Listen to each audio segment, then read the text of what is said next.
नमस्कार। आज हम कारक प्रकरण के अंतिम भाग में हैं। आज के इस पंचम भाग में हम लोग षष्ठी और सप्तमी विभक्ति के विशेष प्रयोग, उपपद प्रयोग जो होते हैं उनके बारे में अध्ययन करेंगे। यहाँ यह स्पष्ट करना चाहता हूँ कि षष्ठी विभक्ति का प्रयोग अपन कारक प्रकरण के अंतर्गत पढ़ रहे हैं, लेकिन यह जो संबंध कारक है वह वास्तव में कारक की श्रेणी में नहीं आता है। कारक हम उसी को कहते हैं जिसका क्रिया के साथ सीधा संबंध होता है। कारक संबंध कारक जिस शब्द में लगा हुआ है उस शब्द का क्रिया के साथ किसी प्रकार का कोई संबंध नहीं होता है, इसलिए उसको कारक में नहीं गिनते हैं। यहाँ उपपद पद विभक्ति के प्रयोग के रूप में हम षष्ठी विभक्ति का अध्ययन कारक प्रकरण के अंतर्गत कर रहे हैं। षष्ठी विभक्ति में जो विशेष प्रयोग होते हैं उसमें अधः, अधः का अर्थ होता है नीचे, ऊपरी, ऊपरी का अर्थ होता है ऊपर, पुरः समक्षम, इन दोनों शब्दों का अर्थ होता है सामने। इन शब्दों के योग में जिनके नीचे, ऊपर, सामने संकेत किया गया होता है उन शब्दों के अंदर षष्ठी विभक्ति का प्रयोग करते हैं। जैसे वृक्ष के नीचे बिल है, तो वृक्ष के नीचे क्या है? बिल है। पेड़ के नीचे, तो पेड़ शब्द के अंदर, वृक्ष शब्द के अंदर जो है वह षष्ठी विभक्ति का प्रयोग होगा, वृक्षस्य अधः बिलम अस्ति। उसी प्रकार से मान लीजिए मकान के ऊपर कौवा बैठा है, तो भवनस्य उपरि काकः तिष्ठति, भवनस्य उपरि काकः तिष्ठति। मंदिर के सामने बगीचा है, तो मंदिरस्य पुरः उद्यानम अस्ति, मंदिरस्य पुरः उद्यानम अस्ति। उसी प्रकार से अध्यापक के सामने छात्र बैठे हैं, अध्यापक के सामने छात्र बैठे हैं, अध्यापकस्य समक्षम छात्राः तिष्ठन्ति उपविष्टाः सन्ति। अब यहाँ पर कहने का तात्पर्य यह है पुरः और समक्ष में, समक्ष का मतलब सामने साक्षात बैठे हैं, वह समक्ष, और पुरः का मतलब स्थायी रूप से जो सामने है वहां पुरः शब्द का प्रयोग करते हैं।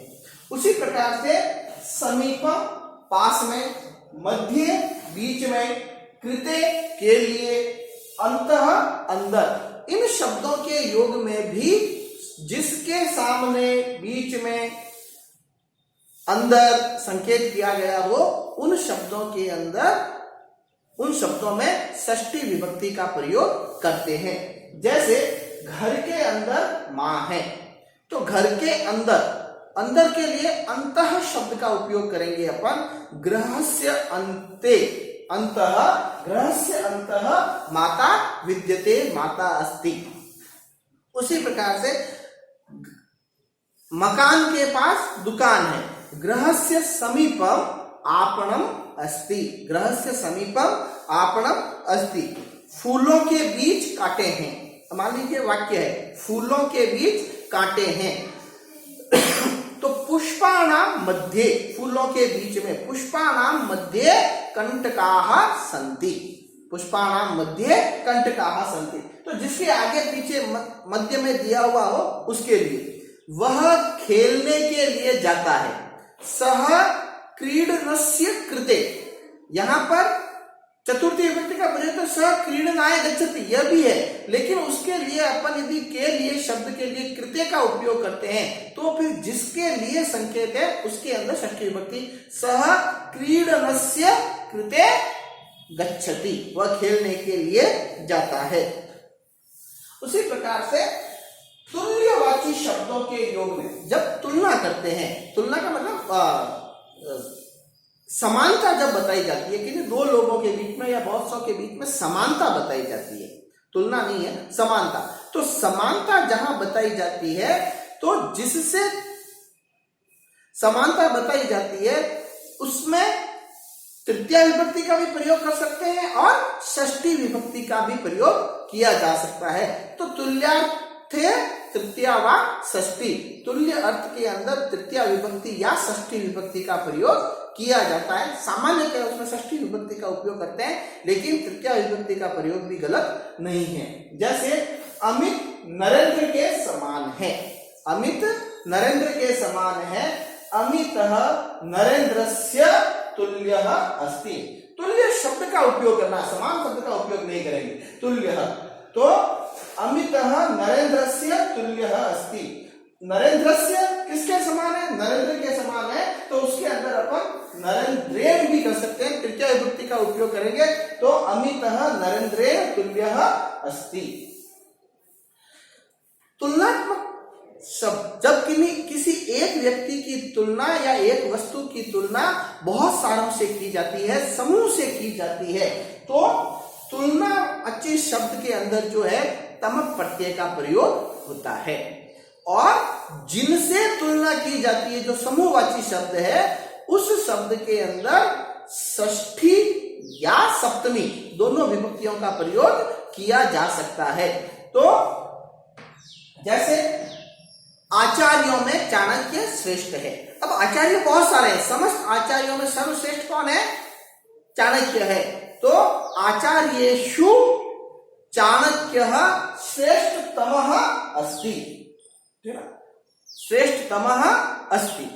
आचार्येषु चाणक्यः श्रेष्ठतमः अस्ति। बालकेषु रामः उत्तमः। उसी प्रकार से पुष्पेषु कमलः सर्वश्रेष्ठतमः या सर्वश्रेष्ठतमः अस्ति। तो तम प्रत्यय का प्रयोग करेंगे। तुलनात्मक शब्द जहां होगा तो समूह से तुलना होने पर समूहवाची शब्द में षष्ठी या सप्तमी और विभक्ति का प्रयोग, और तुलनात्मक शब्द है उसके अंदर तम प्रत्यय का प्रयोग या येषु प्रत्यय का इष्ठन प्रत्यय का प्रयोग कर सकते हैं। अब आचार्येषु चाणक्यः श्रेष्ठतमः, उसी प्रकार से आचार्याणां चाणक्यः श्रेष्ठतमः अस्ति, ये भी किया जा सकता है। तो यहां पर जो है श्रेष्ठतमः, यह अपने को देखना। उसी प्रकार से अपन यदि देखते हैं पांडवों में युधिष्ठिर सबसे बड़े हैं, तो पांडवेषु युधिष्ठिरः ज्येष्ठतमः वर्तते। उसके स्थान पर पांडवा नाम युधिष्ठिरः श्रेष्ठतमः ज्येष्ठतमः वर्तते। तो यह षष्ठी विभक्ति के कुछ प्रयोग हैं। उसके बाद में अपन सप्तमी विभक्ति के प्रयोग देखते हैं। सप्तमी विभक्ति में ज्यादा प्रयोग नहीं है, विशेष प्रयोग जो सामान्यतः अपने प्रयोग में आते हैं, काम में आते हैं, उनकी जानकारी मैं यहाँ करवा रहा हूँ। सप्तमी विभक्ति अधिकरण कारक, ठीक है, और षष्ठी विभक्ति संबंध कारक। तो संबंध को कारक के रूप में नहीं गिना गया है, यहाँ पर ये थोड़ा सा विशेष ध्यान दो।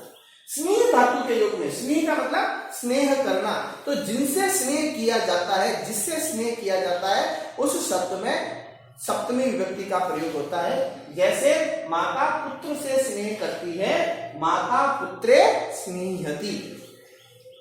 दूसरा प्रयोग है संलग्ना या चतुरा। यदि कोई व्यक्ति किसी कार्य में लगा हुआ है, संलग्न है, या कोई व्यक्ति किसी कार्य में कुशल है, तो ऐसे जिस कार्य में जिस गुण के अंदर उसकी कुशलता या संलग्नता दिखाई देती है, उसके अंदर सप्तमी विभक्ति का प्रयोग होता है। जैसे किसान खेती में संलग्न है, वर्षा काल चल रहा है, तो अभी सारे किसान जो है खेतों में लगे हुए हैं, तो कृषकाः कृषि कार्ये संलग्नाः सन्ति, तो कृषि कार्य में संलग्न है। रामदेवः योगे, योग में चतुर है, रामदेवः योगे चतुरः अस्ति कुशलः अस्ति। तीसरा, जिस पर विश्वास किया जाता है या जिसके प्रति श्रद्धा होती है, तो जिसके प्रति श्रद्धा है उस शब्द में सप्तमी विभक्ति का प्रयोग किया जाता है। जैसे मैं तुम पर विश्वास करता हूं या मेरा तुम पर विश्वास है, तो मम त्वयि विश्वासः अस्ति, मम त्वयि विश्वास अस्ति, मेरा तुम पर भरोसा है, विश्वास है। बालकानां विश्वासः अध्यापके भवति, बालकों का विश्वास अध्यापक पर होता है। पुत्रस्य विश्वासः मातरि भवति, पुत्र का विश्वास मां पर होता है। तो जिस पर विश्वास होता है उसके अंदर सप्तमी विभक्ति का प्रयोग किया जाता है। यह एक प्रमुख है अंतिम नियम जो है, इसको थोड़ा सा देखना। कभी कभी किसी वाक्य के अंदर दो क्रियाएं, एक काम करने के बाद में दूसरा कार्य किया जाता है, ठीक है ना, तो उसके क्रिया भी दो होती है और कर्ता भी दो होते हैं। ऐसी स्थिति में जो क्रिया पहले होती है उस क्रिया के अंदर भी प्रत्यय जोड़ करके उसके शब्द रूप बना करके क्रिया में भी सप्तमी विभक्ति लगेगी, और उस पहली क्रिया का जो कर्ता होता है उस कर्ता के अंदर भी सप्तमी विभक्ति लगेगी। इसे सती सप्तमी भी कहते हैं। तो दो क्रिया, एक काम करने के बाद में जब दूसरा काम किया जाता है तब पहली क्रिया और उसके कर्ता दोनों में सप्तमी विभक्ति का प्रयोग होता है। जैसे राम के वन जाने पर दशरथ ने प्राण त्याग दिए। अब पहला है वन को गए, कौन गए? राम गए। तो जैसे ही राम वन को गए उसके बाद में दशरथ ने प्राण त्यागे। तो दूसरा क्रिया है प्राण त्यागना, और त्यागने वाला दशरथ है। तो उसके अंदर जैसा सामान्य प्रयोग होता है वैसा होगा, लेकिन पहली क्रिया और उसके कर्ता राम दोनों के अंदर सप्तमी विभक्ति। तो राम की सप्तमी विभक्ति होगी रामे। वन में जाने पर, वन गते, अपन ने पढ़ा है द्वितीय विभक्ति में गमनार्थक क्रिया के अंदर जहां पर जाया जाता है उसमें द्वितीय विभक्ति। तो रामे वनम गते, गम धातु के अंदर त प्रत्यय जुड़ा, गतः बना और उसके शब्द रूप बनाए तो सप्तमी विभक्ति में गते। तो रामे वनम गते दशरथः प्राणा अत्यजत, दशरथ ने प्राण त्याग दिए।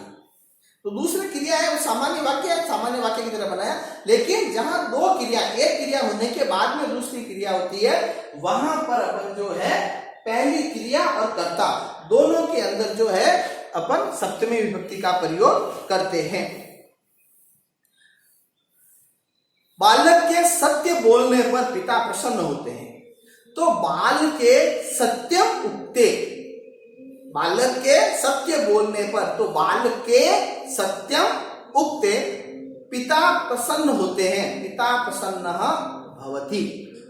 इस प्रकार से जहां एक क्रिया के बाद में दूसरी क्रिया होती है तो पहली क्रिया और कर्ता दोनों के अंदर सप्तमी विभक्ति का प्रयोग होता है। तो यह अपना कारक प्रकरण था जिसको हमने 5 भागों के अंदर पढ़ा है। पांचों ही भागों के वीडियो अपने शिक्षा समिति के YouTube चैनल पर हैं, हम उसको देख सकते हैं, पढ़ सकते हैं, उससे सीखने का प्रयत्न कर सकते हैं। विश्वास करता हूं कि आपको यह कारक प्रकरण समझ में आया होगा। कारक प्रकरण यही समाप्त करते हैं। धन्यवाद।